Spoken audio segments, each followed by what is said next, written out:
Hello guys, हाय. माझं नाव राहुल.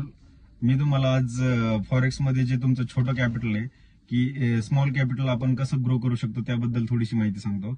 आता forex मध्ये जर आपण इंडियन करन्सीनुसार जर बघितलं, जर सपोज जर तुम्ही 10,000 ते 20,000 जर फॉरेक्स मध्ये तुम्ही डिपॉझिट केले तर त्याचे अप्रॉक्सिमेटली म्हणजे $110 ते $120 पर्यंत तुम्हाला त्या अकाउंटवरती तुम्ही डिपॉझिट करता. आणि ते $100 जर तुम्हाला ग्रो करायचे असतील तर त्यासाठी तुम्हाला जास्त होल्डिंगचे ट्रेड, म्हणजे सपोज $100 असेल तर तुम्ही 0.01 लॉटनी तुम्हाला सध्या ट्रेड करायचं आहे.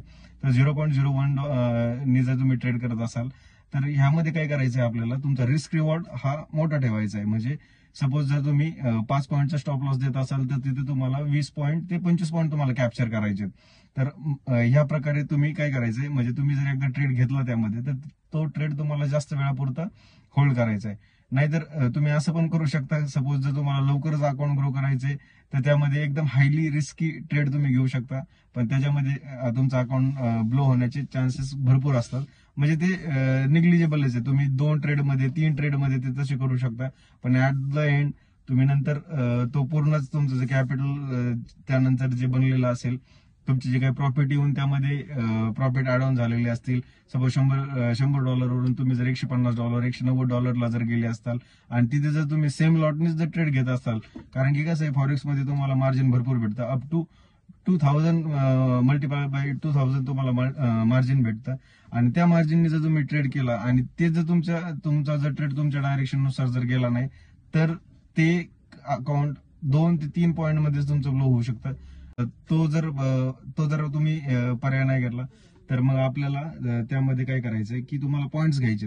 तुम्हाला एकदम हाय जे काही प्रोबॅबिलिटीचे ट्रेड वाटतात, की सपोज तुमचा जर स्टॉप लॉस तुम्हाला 3 पॉईंट ते 4 पॉईंट जर तुम्ही स्टॉप लॉस दिला आणि त्याच्यावरती जर तुमचे 20-30 पॉईंट जर बनत असतील तर तसे 0.01 नी तुम्हाला जवळपास ते $20 ते $30 मिळू शकतात. असं वीकली तुम्हाला फक्त 3 ते 4 जरी ट्रेड, कारण की फॉरेक्स खूप व्हॉलेटाईल आहे आणि त्यामध्ये मुवमेंट पण म्हणजे एका दिवसामध्ये 30 ते 40 पॉईंटची मुवमेंट असते. तर ते काय होतं, जर तुम्ही आठवड्यामध्ये 4 मुवमेंट जरी कॅच केलं त्यामध्ये आणि एक मुवमेंट मध्ये जरी तुमचे स्टॉप लॉस लागले तरी त्यामध्ये ऍटलिस्ट तुम्ही तुमचं अकाउंट डबल तरी करू शकता. आणि एकदा अकाउंट तुमचं $100 वरून $200 वरती गेल्यानंतर सेम स्ट्रॅटेजीने आणि सेम तुमच्या माइंडसेटने आपल्याला ट्रेड होल्ड करायचे.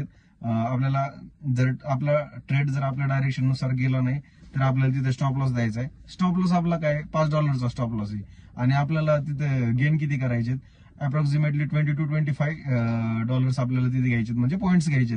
म्हणजे तिथे तुम्ही जर पिप्सच्या भाषेमध्ये, जर फॉरेक्स मध्ये लोक पिप्स या भाषेमध्ये बोलतात, तर 15 पॉईंट म्हणजे 150 पिप्स आणि तुम्हाला जर 25 पॉईंट घ्यायचे असले तर 250 पिप्स तिथे तुम्हाला घ्यायचे. म्हणजे सपोज जर गोल्ड आता ट्रेड करते, जर गोल्ड आता स्पॉट गोल्डचं जर स्पॉट आता 4000 आहे आणि 4000 वरून जर गोल्ड 4025 ला जर गेलं तर तिथे तुम्हाला 250 पिप्स भेटतील. आणि तेच आपण काय म्हणतो की त्याला पॉईंट्स म्हणतो, 25 पॉईंट्स भेटतील. आणि जर तुमचं ट्रेड जर 0.01 ने असेल तर तुम्हाला तिथे 25 पॉईंटचं गेनिंग होईल. आणि ते गेनिंग झाल्यानंतर आपल्याला ते फक्त वीकली फक्त 4च ट्रेड करायचे. कारण की कसं आहे, तुम्हाला जर छोटं अकाउंट जर ग्रो करायचं म्हटलं तर तिथे ओव्हर ट्रेडिंग करून उपयोग नाहीये. जर ओव्हर ट्रेडिंग केलं तर तुम्हाला म्हणजे ते जवळपास दिवसामधले जर 20 तास जर मार्केट चालू आहे तर तुम्ही 20 तास बरोबर असू शकत नाहीयेत आणि कुणीच नसणार आहे. म्हणजे प्रत्येक माणसाचं जर तुम्ही मोठमोठ्या लोकांचं जरी बघितलं, मोठमोठ्या ट्रेडर्सचं जरी बघितलं तरी ते 50% मध्ये जरी तुम्ही त्यामध्ये विन झाले तरी तुम्ही इझिली 2 वीक मध्ये तुमचं अकाउंट तुम्ही डबल करू शकता ह्या स्ट्रॅटेजीनुसार. तर तुम्हाला ही स्ट्रॅटेजी कशी वाटली तर तुम्ही कमेंट बॉक्समध्ये मला